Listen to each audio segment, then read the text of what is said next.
my name's Asher Bryant. And together we make the team Bryant. Can we confirm this is at 0 minutes coming up? May we take off our name tags?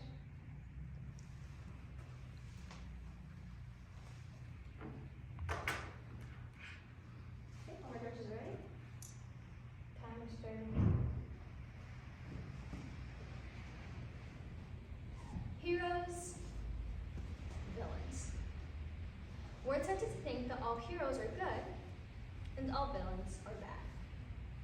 But in every villain story, early life events can change who they are, and they can go on naughty list. If anybody belonged on the naughty list, it was Ebenezer Scrooge. For the rich, they were Scrooge. Scrooge was his sole executor, his sole administrator, his sole friend, his sole mourner. Oh, but he's a tight-fisted half the grindstone of Scrooge. He's a grasping, wrenching, squeezing, clutching, covetous sinner.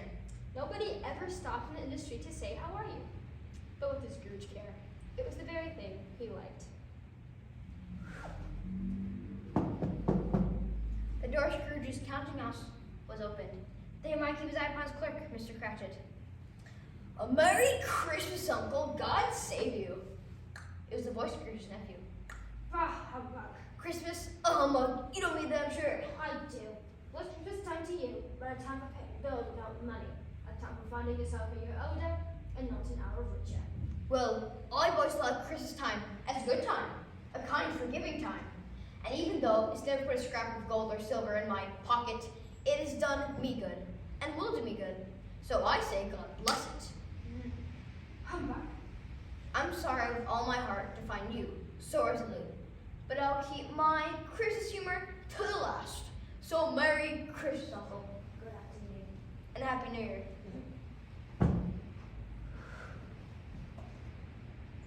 Scrooge took his melancholy dinner to his usual melancholy tavern. He sat down before the very low fire to take his gruel. As he looked, he saw a bell begin to swing. Ding ding, ding ding, soon rang out loudly. Ding ding, ding ding, And so did every bell in the house. ding ding ding ding ding, ding ding. This was succeeded by a clanking noise, chuk-dum, chuk-dum, as if someone were dragging a heavy chain. Chuk-dum, chuk-dum. Then, chuk-dum, it bashed the heavy door, and a specter was in the room. Who are you? Hey, life, how's your partner? Jacob Marley. You don't believe me. I don't. Why do you doubt your senses? A slight disorder in the stomach makes them unchecked. You may be an undigested bit of beef. Why do you trouble me? The spirit within every man dwelt among his fellow men, and if that spirit should not go forth in life, it would do so after death. My spirit will never go beyond our counting house. But you were always a good man of business, Jacob. Business! The common welfare was my business. I came here tonight to warn you. You get a chance of hope of escaping my fate, Ebenezer. You'll be haunted by three spirits. I think I'd rather not. Without their visits, you cannot help but escaping the path I tread. Expect the first tonight when the bell tolls one.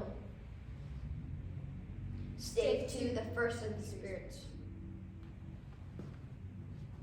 When Scrooge awoke, it was so dark he could barely distinguish a transparent window. Like flash, the curtains of his bed were drawn aside by a strange figure, like a child.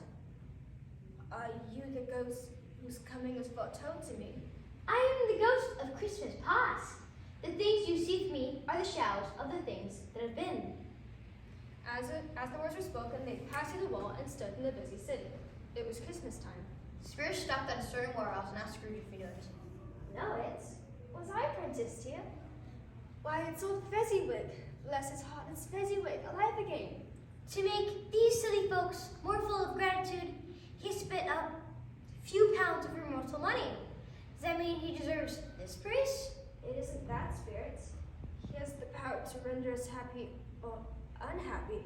The happiness he gives is quite as great as if it costs a fortune. What's the matter? I should like to have a word or two with my clerk just now, that's all. My time grew short. Come quickly. He was now alone, but sat by the side of a fair young girl in a black dress, in whose eyes there were tears. She said softly to Scrooge to warm herself. Tonight the lights displaced me. What idolizes his face? A cold in one arm. The spirits remove me from this place. These are the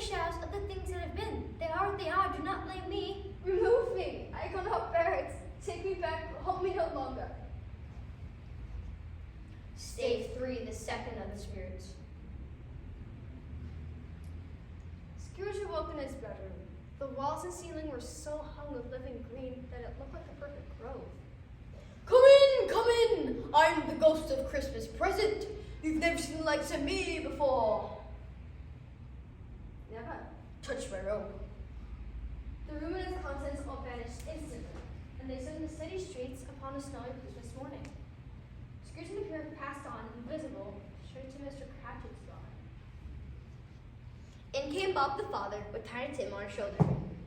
Alas, Tiny Tim wore a crutch and was unsupported by an iron frame. The 2 young Cratchits went to fetch the goose. At last, dishes were set, and grace was said. It was a sufficient dinner for the whole family. They were not well dressed, their clothes were scanty, but they were happy, grateful of one another. Scrooge kept his eye upon the family, especially Tiny Tim. Scrooge and the Spook were again upon their travels. Suddenly, as they stood together in an open place, the bell struck 12. Scrooge looked around for the spirit, but he was there no more. Then as the clock ceased to vibrate, he remembered the prediction of old Jacob Marley.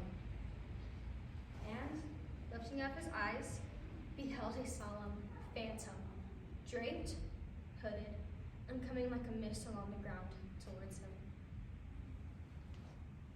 Stage 4, the last of the spirits. The phantom slowly, gravely, silently approached. In mind the presence of the ghost of Christmas yet to come, I fear you more than any spectre I've seen. But you don't speak to me. It gave him no reply, and it pointed straight before him. The spirits conducted Scrooge to poor Bob Cratchit's house. They found the mother and children seated around the fire, quiet, very quiet. She hurried out to meet him, and Bob and his comforter came in. You went today then, Robert? Yes, my dear, I wish you could have gone. I promised him I'd walk there on a Sunday. My child, my little child. The ghost of Christmas yet to come conveyed Scrooge to a dismal, wretched, ruinous churchyard. The spirit stood among the graves and pointed down to one. Answer me one question. Are these the shadows of the things that will be, or are they the shadows of the things that may be only? Scrooge crept down, trembling as he went, and read upon an elected stone his own name, Ebenezer Scrooge. Oh, no, spirits, oh, no, no. I know the man I was. I will honor Christmas in my heart and try to keep it all year. I will live in the past, present, and the future. Oh, tell me, please, sponge away the writing on the stone. Holding up his hands in one last prayer to have his fate reversed, the phantom's hood collapsed and dwindled down into a bedpost. And yes, the bedpost was his own. The bed was his own. The room was his own. And best and happiest of all, the time before him was his own. Scrooge ran up to the window, opened it, and put out his head. No fog, no mist, bright golden day. Scrooge dressed himself on his best, went out into the city streets, and regarded everyone with a delighted smile. Scrooge was better than his word. He did it, and infinitely more.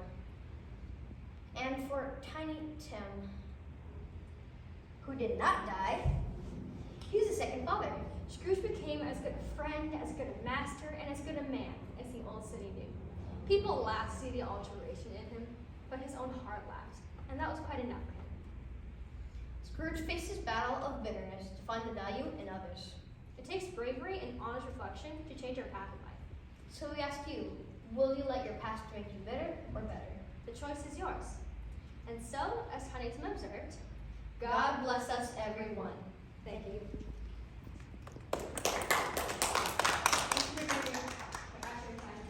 Oh, sorry. 9 minutes and 4 seconds.